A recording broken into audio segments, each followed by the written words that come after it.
Freedom was a dream whispered in the dark. Those words echoed among Allied prisoners trapped behind barbed wire in Nazi-occupied Europe. The year was 1942, and war had transformed the continent into a graveyard of shattered cities and broken families.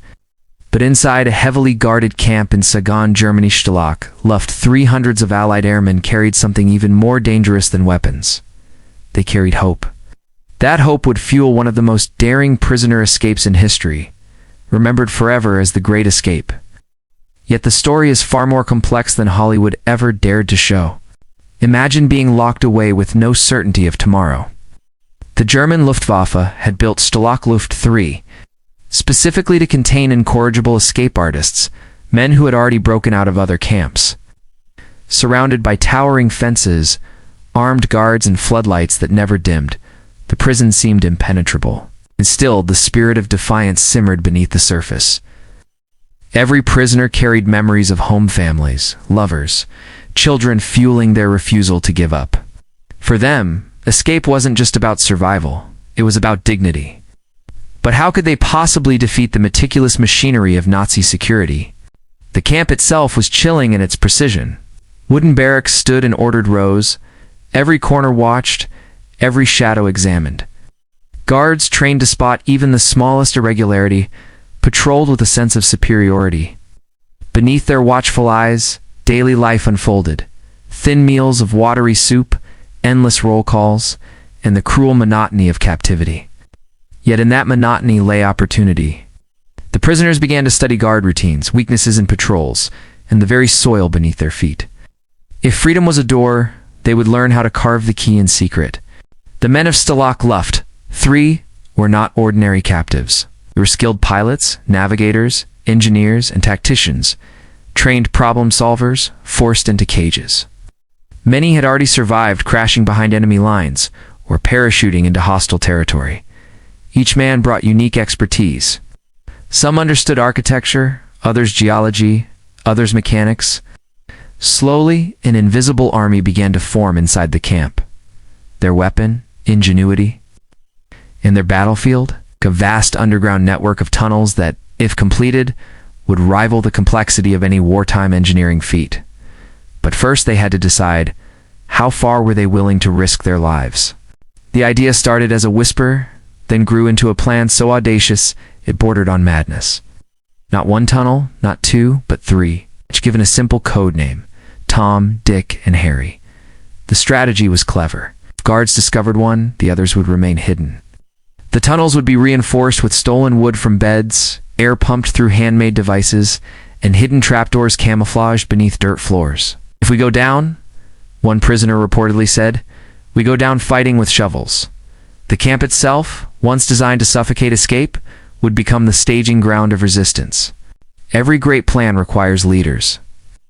At Stalag Luft III, that leader was squadron leader Roger Bushell, nicknamed Big X Tall, imposing and utterly fearless. Bushell had already attempted to escape before. Captured once more, he vowed this would be his final attempt, and it would be massive. Bushell's vision was not simply to free a handful of men. He wanted to overwhelm the German system by releasing hundreds, forcing them to divert troops, trains, and resources to chase the fugitives. It was a bold gamble. Success could alter the rhythm of war itself. Failure, however, meant certain death. To appreciate the scale of this plan, imagine constructing a subway beneath the noses of armed guards. The soil at Saigon was treacherous, sandy, unstable, prone to collapse. Dig too quickly and the tunnel would cave in. Leave too much evidence and suspicion would rise. The prisoners devised ingenious methods to move dirt, hiding it in their trousers, scattering it during daily walks, or emptying it discreetly into gardens. Buckets, socks, even hollowed-out chessboards became tools of engineering. Every inch forward was a gamble. And still, day after day, the tunnels grew longer. Risk was omnipresent. Guards inspected barracks constantly, searching for contraband or secret activities. A single discovery could doom the entire operation, yet the prisoners lived on adrenaline. When a guard passed too close to a hidden trapdoor, hearts pounded like drums. One misstep could bring collapse literally and figuratively, but even fear became fuel. They can lock up our bodies, a prisoner muttered, but not our minds. That defiance turned men into silent architects of rebellion. But how did they keep hundreds of captives united in silence? The answer lay in discipline. Stalag Luft III was a society within itself, with hierarchy, roles, and unspoken codes. Each man had a duty: digging, carpentry, forging documents, tailoring disguises, or simply distracting guards. Even artists contributed, creating fake travel papers with ink made from boot polish. Others crafted civilian clothes out of scraps of blankets and uniforms. The camp became a factory of deception. Every prisoner worked not only for himself, but for the collective. And with each passing day, the dream of walking beyond the wire felt closer. But time was their most dangerous enemy. The war outside raged on, and Allied bombing raids intensified across Germany. News trickled in through smuggled radios. D-Day loomed. The Allies advanced, yet for the prisoners, liberation felt painfully distant. To wait passively meant surrender. To act meant risk. In the balance hung not only their lives, but their very humanity. At night, as air raid sirens wailed in the distance, the men whispered to each other, "We can't wait for freedom to find us. We must take it." The human side of the camp was no less haunting. Many prisoners wrote secret letters to their families, never sure if they would reach home. Some carried photographs tucked inside their uniforms, faded reminders of smiling wives, children, or parents. In the darkest hours, those photos became lifelines. "I dig for them," one prisoner confessed. Beyond strategy and defiance, there was love. That love gave each scoop of dirt purpose, but it also created stakes so high that failure was unthinkable. Imagine gambling your future, your family's embrace, for a chance at the unknown. Of course, not every prisoner believed in the plan. Some feared the inevitable reprisals. They had seen what the Gestapo was capable of. Escape attempts often ended in brutal executions, warnings to others who dared. Whispers of doubt circulated. Was it worth the risk of mass slaughter? Yet Buchel and his core team argued that inaction carried its own cruelty. To live as passive captives was to let the Nazis win twice. Slowly, hesitation gave way to conviction. Fear was still there, but it was outshined by unity. They would try together. As tunnels stretched deeper, the project demanded more than manpower. It required courage in the face of daily hazards. Lack of oxygen suffocated diggers. Collapsing soil trapped men in terrifying silence. Sometimes hours passed before they were pulled free. Yet no one abandoned the mission. Each close call only hardened their resolve. "If I'm to die," one prisoner whispered after nearly suffocating underground, "better digging toward freedom than waiting in chains." Those words resonated across the camp, binding the men in a pact of defiance. But the Germans were not blind forever. Suspicion began to grow. Guards noticed dirt appearing in strange places, men walking stiff-legged with bulging trousers, unusual activities during routine inspections. At one point, the tunnel tom was discovered and destroyed shattered hopes buried in rubble. Yet the men did not surrender. Instead, they doubled down, focusing on Harry, their most ambitious passage yet. If Tom fell, Harry would rise. But this time, the guards were watching closer than ever. Could the prisoners stay ahead of suspicion long enough to finish what they had begun? As winter approached in 1944, desperation intensified. The war's outcome was tilting, but time for the captives felt frozen. Under the frozen ground, Harry inched toward completion. By now, the tunnel stretched hundreds of feet, equipped with air pumps, wiring, and hidden chambers. It was an engineering marvel carved in silence. The night of escape drew near, each heartbeat louder, each glance at the guards more dangerous. For the men of Stalag Luft III, history was about to hinge on a single night. And what awaited them beyond the wire was darker than they imagined. The night of March 24, 1944, arrived cloaked in silence. Snow covered the camp like a blanket, muffling footsteps and disguising movement. Inside the barracks, men whispered final instructions, disguises tucked under their arms, forged papers hidden in pockets. It wasn't just an escape, it was a performance. Every detail rehearsed to perfection. The plan: move through Harry in single file, emerge beyond the fences, scatter into the countryside, and vanish into occupied Europe. Hearts pounded, not with fear alone, but with the intoxicating scent of freedom that seemed almost within reach. But even perfection bends to fate.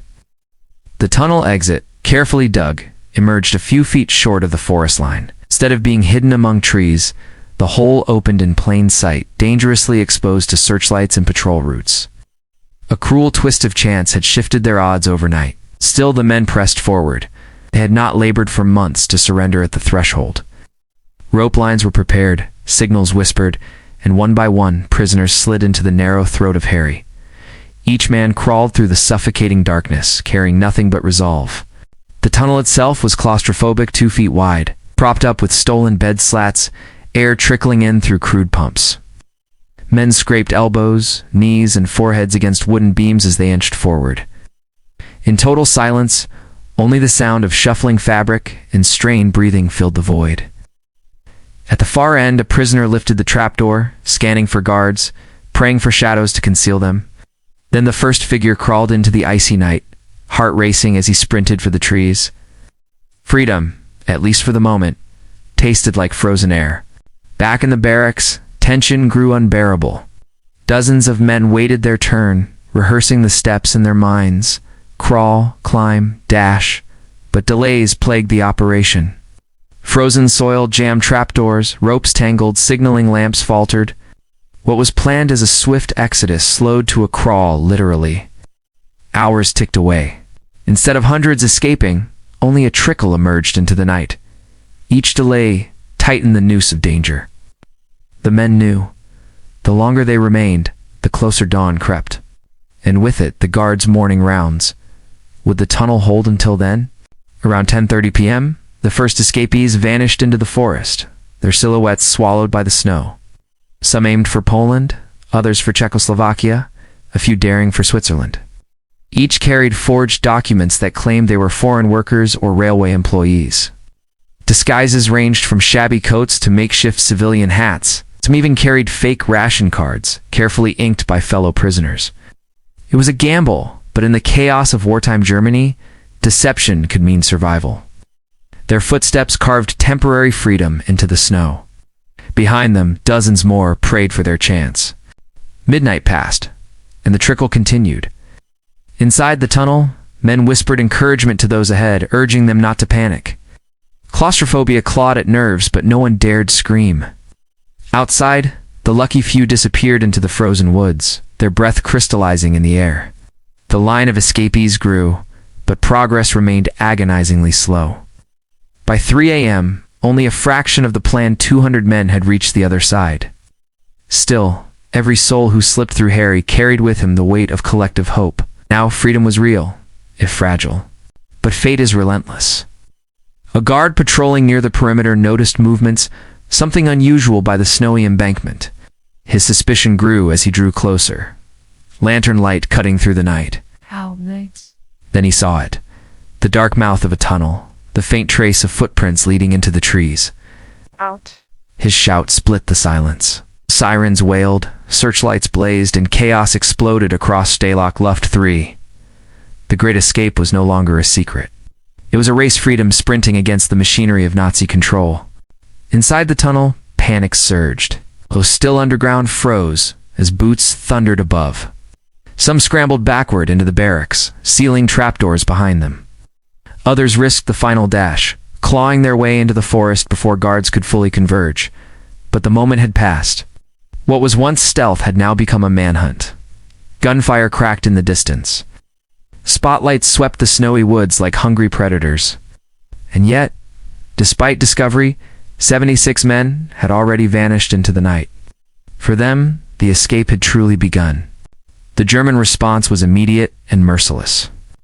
Dogs were unleashed, patrols dispatched, and railways checked. Gestapo agents fanned out across the countryside, interrogating civilians, inspecting trains, and scouring forests.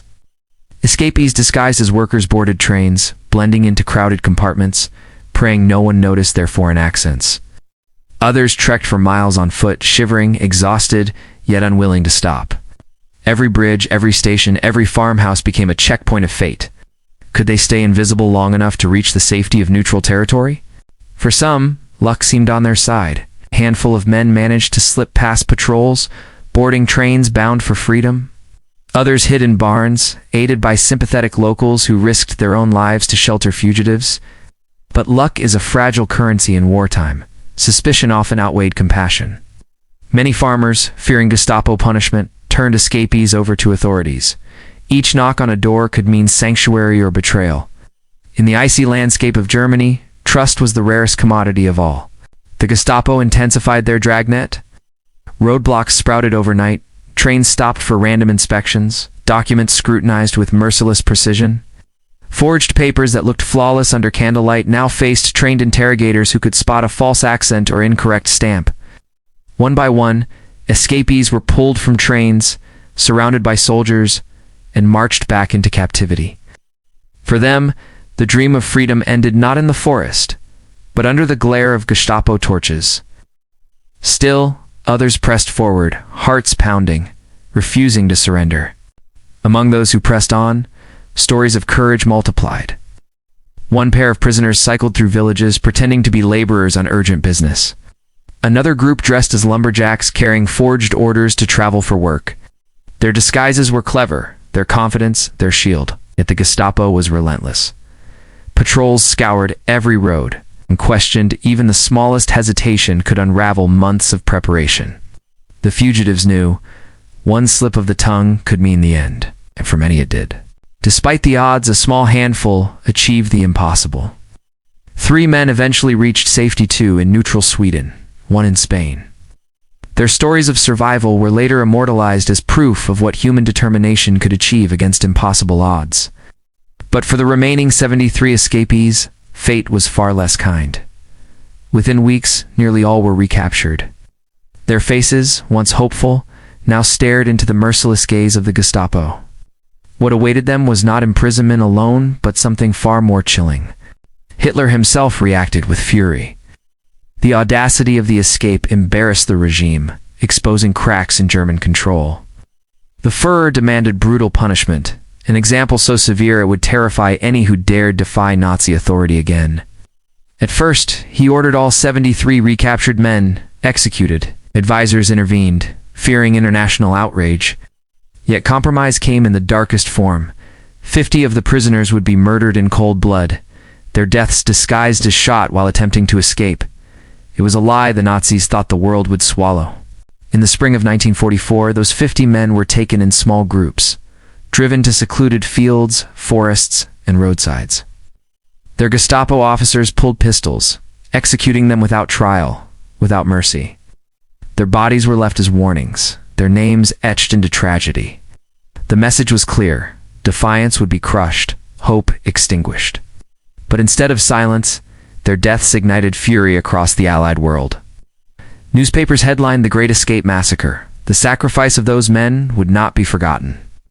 And their story was only beginning to echo far beyond the fences of Saigon. News of the executions spread like wildfire through the Allied world. Families who had clung to hope now received telegrams marked with grief. Wives, parents, and children stared at cold official words, killed while attempting to escape. But beneath the surface, whispers told the truth. This was no accident, no tragic mishap. It was murder. The loss sent shockwaves across Britain, the United States, Canada, Australia, and beyond. These men had risked everything, not just for themselves, but for dignity, and their deaths became a rallying cry for justice. Inside Stalag Luft III, despair mingled with defiance.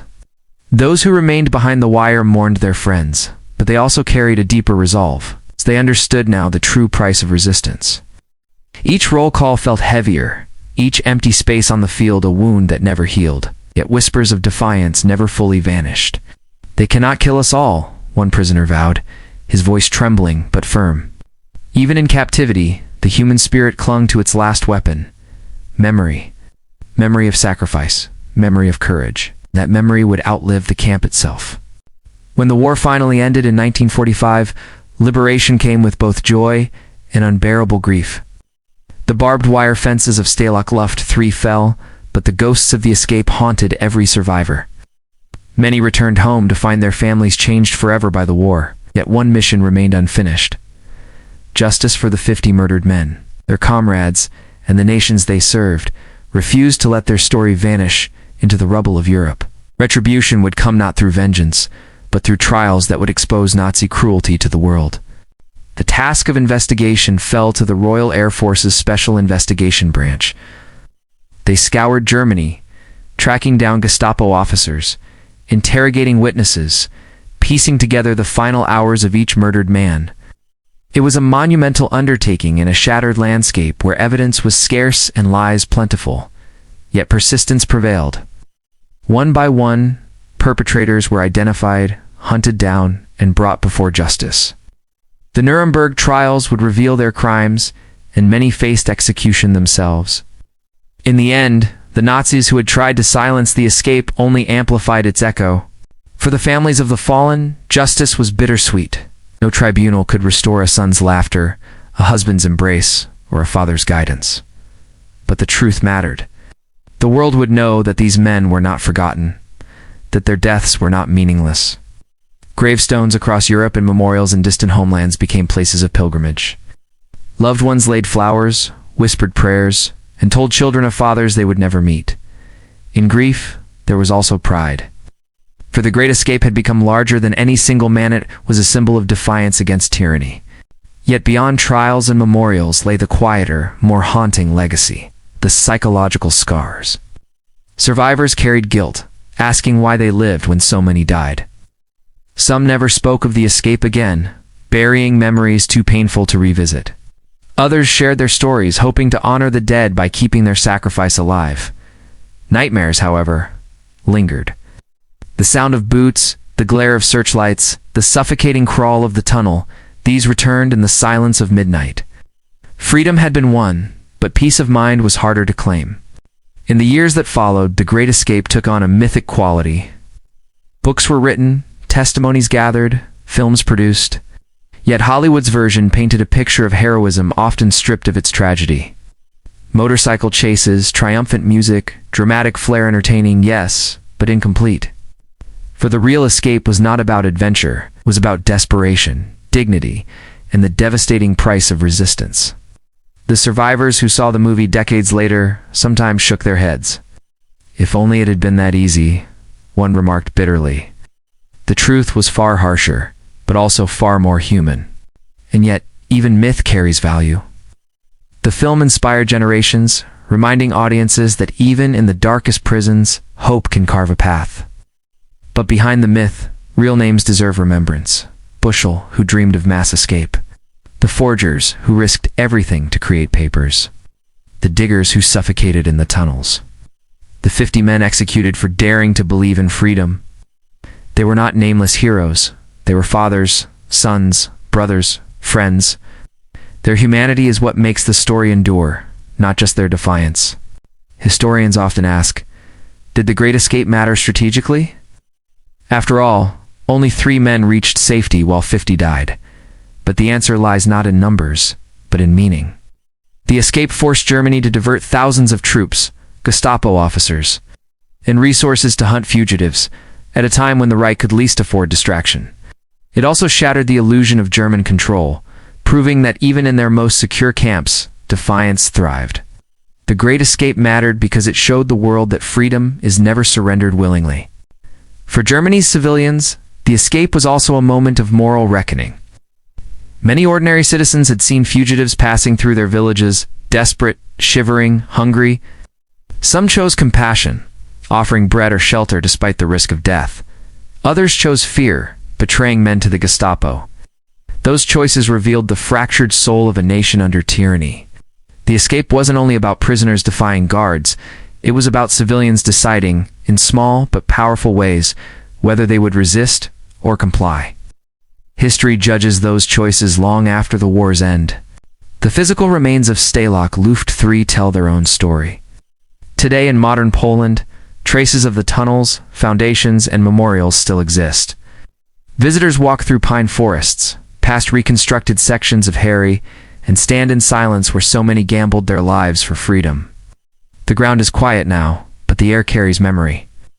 Tourists often remark on the eerie stillness, the sense that beneath the soil lies not just wood and sand, but echoes of courage. It is a reminder that history is not only read it is felt. For veterans, returning to Sagan after the war was an emotional pilgrimage. Some walked the paths they once patrolled as prisoners, touching the earth where their friends had fallen. Others avoided it entirely, unable to face ghosts they carried within. Each response was valid, each wound personal. War leaves no one untouched, whether on battlefields or behind barbed wire. The Great Escape became part of their identity, a badge of resilience, but also a scar that never fully healed. Their testimonies, shared in interviews and memoirs, continue to preserve the story's truth. Generations later, children and grandchildren of the escapees still carry the legacy. Some grew up hearing bedtime stories, not of fairy tales, but of tunnels and daring flights through snow. Others discovered the truth only as adults, uncovering letters or medals tucked in dusty boxes. For them, the Great Escape is not just history, it is family. It is proof that ordinary men, thrust into extraordinary circumstances, chose courage over surrender. That legacy shapes not only how we view the past, but how we define resilience in the present. But perhaps the deepest legacy is not found in memorials or textbooks, it is in the universal human desire for freedom. The men of Stalag Luft III remind us that even in the darkest cages, the human spirit seeks light. Their story resonates not because of military strategy or numbers, but because of what it says about us all. Would we dig, crawl, risk everything, knowing the odds? Their courage forces us to ask hard questions about our own strength. And in that reflection, their memory stays alive. By the late 20th century, reunions of survivors became moments of healing and remembrance. They gathered not as soldiers, but as old men, shaking hands, sharing laughter and tears. At memorials, they stood together, honoring the 50 who never returned. For them, the escape was no longer just about tunnels or battles. It was about friendship, loyalty, and sacrifice. Each reunion was both a farewell and a vow that the world would never forget. But as time passed, voices grew fewer. Memory itself became the final torch to be carried forward. In the aftermath of war, Europe rebuilt its cities, but the scars of Stalag Luft III lingered. Villages near Saigon still remembered whispers of strangers passing through snowy nights, their fate uncertain. Survivors, scattered across continents, lived ordinary lives again. Yet the extraordinary nights in 1944 never left them. They carried invisible tunnels within their memories. Every birthday, every wedding, every sunrise was touched by the thought, I lived, but 50 did not. That paradox became both a blessing and a burden, freedom that tasted bittersweet. The courage of the escapees cannot be measured in miles gained or borders crossed. It lived in each decision to keep digging when collapse seemed certain. In each forged paper inked by candlelight, in each whispered word of encouragement passed through darkness. Their fight was never truly about breaking fence. It was about proving that the human spirit cannot be imprisoned. Even today, that truth matters. In a world where freedom is still contested, their story is not a relic of history, but a mirror reflecting our own struggles. Some historians argue the Great Escape was a doomed mission from the start, destined for tragedy. Yet to the men inside Stalag Luft III, it was the only mission that mattered. Better to risk everything for the chance of freedom than to accept captivity as destiny. In that choice lies the true heart of their story. They knew the dangers, they knew the odds. Still, they chose to crawl into darkness, to dig through sand and fear, for the slimmest chance of dawn. That choice defines heroism. The world often celebrates victories won on battlefields, but courage takes many forms. The tunnels of Saigon were not filled with gunfire or marching armies, but with silence, sweat, and determination. The escape was not a clash of weapons, but of wills. And in that contest, even in loss, the prisoners triumphed. For every foot of earth they moved, they carved defiance into history. For every man who fell, they left behind an echo too loud for tyranny to silence. Sometimes victory is not survival, is defiance itself. When we look back on 1944, it is tempting to see only tragedy. 50 executed, only 3 free. But the Great Escape was never about statistics. It was about courage multiplied by unity, about ordinary men doing extraordinary things. In their sacrifice, we see a truth that endures. Freedom is fragile, precious, and worth every risk. That is why their story still resonates. It is not a tale locked in history books. It is a call whispered through time. Never surrender to chains. Never silence the spirit. In modern classrooms, students study the Great Escape as a chapter of World War II. They read names, dates, and figures. But behind those details are beating hearts, laughter, dreams, and fears. To truly honor them, we must see beyond statistics. We must imagine their hands scraping frozen soil, their voices whispering plans, their hearts racing at the first breath of free air. When history becomes human, it becomes impossible to forget. And that is the true power of storytelling. It keeps memory alive across generations. Today, the memorial at Gaga stands in silence. 50 stone markers line the path, each etched with a name. Tourists walk slowly, pausing at each grave, some leaving flowers, others standing in quiet reflection. The pine trees sway, the wind carries whispers, and for a moment, the past feels near. It is a sacred reminder that freedom has a price, often paid in silence by those who dared to dream. These men did not simply die in war, they lived in defiance, and in defiance, they left us their legacy. The story of the Great Escape also reminds us that evil thrives when silence prevails. The Gestapo tried to erase those men, reducing them to statistics, covering murder with lies. But memory proved stronger than propaganda. Each retelling of the escape, each book, each documentary, pushes back against that silence. It insists, we will not forget. And in remembering, we deny tyranny its final victory. The men of Stalag Luft III live not in the shadows of execution, but in the light of remembrance. For the descendants of escapees, the story is not just history, it is inheritance. Many grew up with fathers who never spoke of the tunnels or who shared fragments only in old age. Some found medals tucked in drawers, others discovered names on memorials far from home. And in those discoveries they found pride. Pride in knowing that their family's story was stitched into the broader fabric of resistance. Pride that sacrifice, though painful, meant something greater, that future generations could live free. What do we learn from the Great Escape today? That courage is not the absence of fear, it is choosing to act despite it. That unity among ordinary people can achieve the extraordinary. That even when defeat seems certain, resistance matters. These lessons extend beyond war. They speak to every struggle for justice, every fight for dignity, every moment when the human spirit refuses to bow. The men of Stalag Luft III dug tunnels, but what they truly unearthed was a timeless truth. Freedom begins in the heart. As decades pass, voices fade, and first-hand witnesses disappear. Soon there will be no one left who stood inside Stalag Luft III. That is why their story must be told again and again. Not to glorify war, but to honor courage. Not to dwell on tragedy, but to inspire resilience. Each generation must inherit the torch of memory, carrying it forward so that sacrifice is never forgotten. History, after all, is not the past, it is the foundation upon which we build the present. And so, when we speak of the Great Escape, we are not recounting a failed mission. We are telling the story of human defiance, of hope against odds, of sacrifice that ripples across time. The tunnels may be silent now, the camp long gone, the men laid to rest, but their spirit is alive. Each retelling keeps their footsteps echoing, each memory keeps their voices strong. This is not the end of their story, it's only the continuation of their fight against forgetting. Perhaps the true escape was never through the tunnels. Perhaps it was in refusing to let captivity define them and holding fast to dignity, even when surrounded by barbed wire.